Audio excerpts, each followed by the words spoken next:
ध्रुव के माता का नाम था सुनीति और पिता का नाम था उत्तानपाद। ध्रुव के दूसरी के माता का नाम था सुरुचि। उनके भी 3 लड़के थे। नाम है उत्तम, मृत्यु, यक्ष। 3 लड़के। और एक दिन ऐसा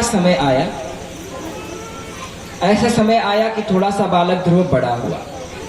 बालक ध्रुव थोड़ा बड़ा हुआ।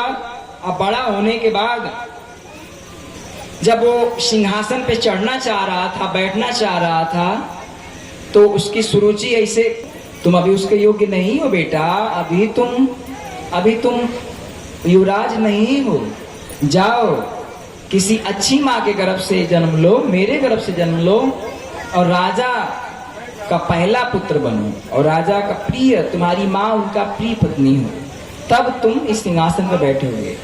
ऐसे नहीं बैठ सकते। जा करके रोने लगा और कहा अपनी माँ से कि माँ, मुझे बड़ी माँ ऐसे ऐसे कह रही थी। बोला तो क्या किया तूने?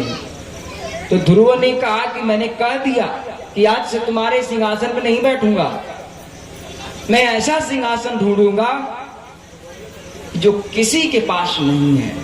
मैं ऐसे सिंहासन पे बैठूंगा कि तुम भी देखोगी और पूरी दुनिया देखेगी। ध्रुव इतना कठिन हो गया तो ध्रुव पे इतना माता खुश हुई कि अरे वाह, हमारा बेटा भजन करेगा, हमारा बेटा जंगल में जाएगा, भगवान का राम नाम करेगा। जाओ बेटा, खूब मन से भगवान का भजन करना। आज तक कोई मां नहीं है जो अपने बेटे को साधु बनने के लिए करे। 2 ही है, एक है सती मदालसा और दूसरा है ध्रुव की मां सुनीति, जिन्होंने अपने पुत्र को साधु बनने के लिए कहा। वो माता धन्य है जिसका बेटा साधु है। वो कुल धन्य है जिस कुल में कोई संत बन रहा है। उस बाबा का धन्यवाद, उसकी माँ का धन्यवाद, उसकी ईया का धन्यवाद। अगर वो संत बन के परम पद प्राप्त कर लिया तो पूरे कुल में लोग कहेंगे कि उनका बेटा एक महापुरुष हो। धन्यो माता कुलो धन्यो, धन्यो जन्म समुद्भवः। वो माता धन्य है, वो कुल धन्य है, वो परिवार धन्य है जिसका लड़का साधु बनता है। मदालसा ने क्या किया? मदालसा का शर्त था कि अगर मैं किसी से विवाह करूंगी तो मेरा एक शर्त, वो मेरी एक शर्त ये है कि मैं अपने बेटे को जन्म लेते ही साधु बना दूंगी।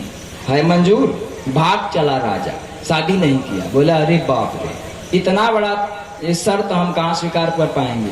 मेरे बाद लड़का होगा तभी तो दूसरा युवराज राजा बनेगा, जब होगा ही नहीं तो फिर मैं राज्य लेके क्या करूंगा? मेरे मरने के बाद क्या होगा? भाग चला। दूसरा राजा आया शादी करने के लिए। मदालसा ने कहा कि मैं अपने पुत्र को साधु बना दूंगी, जितने भी पुत्र रहेंगे साधु बना दूंगी। मंजूर है? अगर आप कह देंगे, जिस दिन टोक देंगे आप कि क्यों बना रही हो, तो मैं आपको छोड़ के चली जाऊंगी। क्योंकि मदालसा ने पढ़ा था, महाभारत पढ़ा था। महाभारत में एक कथा आती है कि गंगा जी ने कहा था शांतनु से कि मैं आपसे शादी तो करूंगी, लेकिन मैं अपने बच्चों को क्या करूंगी, क्या नहीं करूंगी, आप पूछेंगे नहीं। अगर पूछ दिए तो मैं आपको छोड़ के चली जाऊंगी। 7 पुत्रों को गंगा ने नदी में विसर्जित कर दिया, गंगा ने। लेकिन 8वें से रहा नहीं गया शांतनु को। बोल दिए कि क्यों कर रही हो ऐसा, बस छोड़ के चली गई, लिए रहो अपना। इसी प्रकार मदालसा समझती थी कि मैं भी ऐसा ही करूंगी, भजन करूंगी। बेटा किसी का अगर साधु बनता है बहुत बड़ा कुल धन्य है। तो सुरुचि माता ने जब कटु वचन बोले, तुम कोख से मेरे पैदा हो तो फिर सिंहासन पे बैठना, तो वही ध्रुव बोल दिए कि मैं जा रहा हूं। सती मदालसा की कहानी।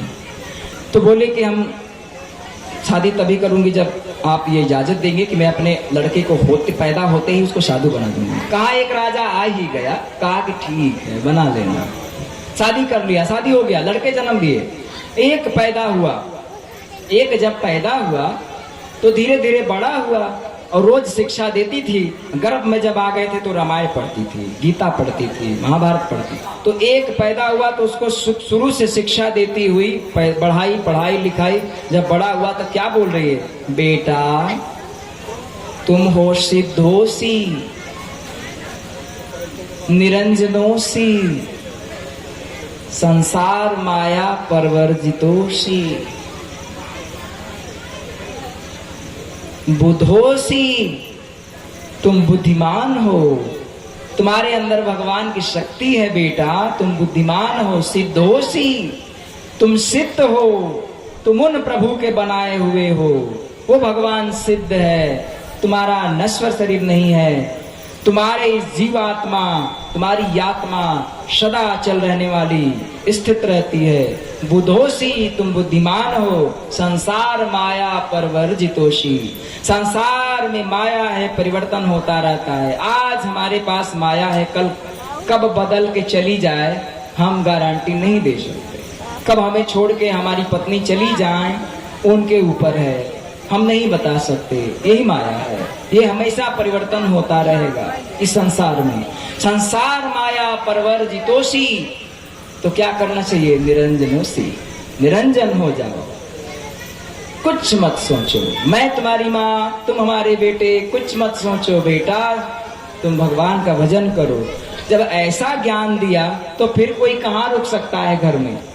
जब कुछ है ही नहीं है संसार माता पिता, तो किसके लिए रुके? चला गया, बन गया साधु, कुछ नहीं बोले राजा। दूसरा हुआ बालक, उसको भी इसी प्रकार समझा करके साधु बना दी मतालसा। तीसरा हुआ राजा, उसको भी बना दी। चौथा हुआ, उसको भी बना दी। पांचवा जब हुआ तो पांचवे पे टोक दिया राजा ने कि अरे जब सब कुछ तुम ही कर दोगी, जब सब साधु ही बना दोगी तो मेरा राज कैसे चलेगा? कुछ नहीं बोली, कुछ नहीं बोली, छोड़ करके जंगल में भजन करने चली गई। अब वो लोग भी भजन करते थे जो बालक थे जंगल में। तो जंगल में जो बालक थे इतने ज्ञानी थे कि एक ही भाई एक ही स्थान पे भजन करने लगे। तो सोचे कि एक भाई मेरा संसार में फंसा हुआ है, उसको भी बाहर निकालना है, क्या किया जाए? बोला कि वो समझाने से नहीं समझेगा। और मदालसा ने क्या किया कि छोड़ के तो चली गई पति को, लेकिन पांचवें पुत्र में भी अपना दिमाग लगा के चली गई। जानते हैं क्या? ताबीज बनाई, ताबीज में कागज पे लिख दिया परमात्मा सत्य है, तुम निरंजन हो, तुम सिद्ध हो, तुम बुद्ध हो, और ताबीज में बांध के चली गई। कोई न शत्रु है न मित्र है, सब भगवान के बनाए हुए हैं। पांचवी बात उस ताबीज में भर के चली गई और बता दिया द्वारपाल से कि देखो, जब मेरा पुत्र बड़ा होगा और लड़ाई में युद्ध करने जाएगा, उस लड़ाई में अगर शत्रु इस पे आक्रमण करने जाए और गला कटने वाला हो, उस समय तुम्हें ये याद दिला देना कि तुम्हारी तबीज में कुछ रखा है तुम्हारी माँ ने। वो चली गई। जब चली गई तो जैसे ही आक्रमण हुआ उसके घर पे, राजा लोग, जब राजा बना वो लड़का, तो राजाओं का हमेशा आक्रमण होता है। आज आपके देश पे कोई आक्रमण ऐसा नहीं है कि नहीं चल रहा है। पाकिस्तान के बॉर्डर पे गोली हमेशा चलती रहती है, रोज कहीं ना कहीं चाइना के जगह पे रोज चलता ही रहता है, कुछ ना कुछ चल ही रहा है, रोज युद्ध हो ही रहा है। बॉर्डर पे फोर्स लगे हुए हैं, BSF बॉर्डर सिक्योरिटी फोर्स लगे हुए हैं। और देखिए यहाँ भी जब शत्रु आक्रमण करके जमीन हथियाना चाहते थे, राज्य लेना चाहते थे, छीनना चाहते थे, तो अब घिर गए चारों तरफ से मदालसा के पुत्र। और जैसे ही प्राणों पर आ बनी संकट, तुरंत द्वारपाल ने बता दिया कि आपके तबीज में कुछ है, पहले आप पढ़ लीजिए, या फिर आप तबीज में से देखिए कि क्या है। आपके तबीज में आपकी माँ ने आपके लिए संदेश भेजा है। जैसे ही ऐसे खोला तो देखा कि संसार माया परिवर्जितोषी, निरंजनोषी, सिद्धोषी, बुद्धोषी। जब वही ज्ञान उसको हो गया तो सोचा गया, अरे यार फिर मैं किस शत्रु से लड़ाई कर रहा था, यहाँ तो सभी भगवान के बनाए हुए हैं, तो मेरा कौन शत्रु है? ले लो, ले लो, सारा राज ले लो। तुम्हें राज्य चाहिए ना? जितना मेरी राजधानी है मैं सब तुमको देता हूँ, ले लो, मुझे छोड़ दो, मुझे भजन करना है। शत्रु छोड़ दिए, चला गया, साधु हो गया। तो माता सती मदालसा ऐसी सती कही गई हैं कि जिन्होंने अपने पुत्रों को साधु बना दिया, और कितने दिमाग से बनाया ये भी आप अभी अभी देखे।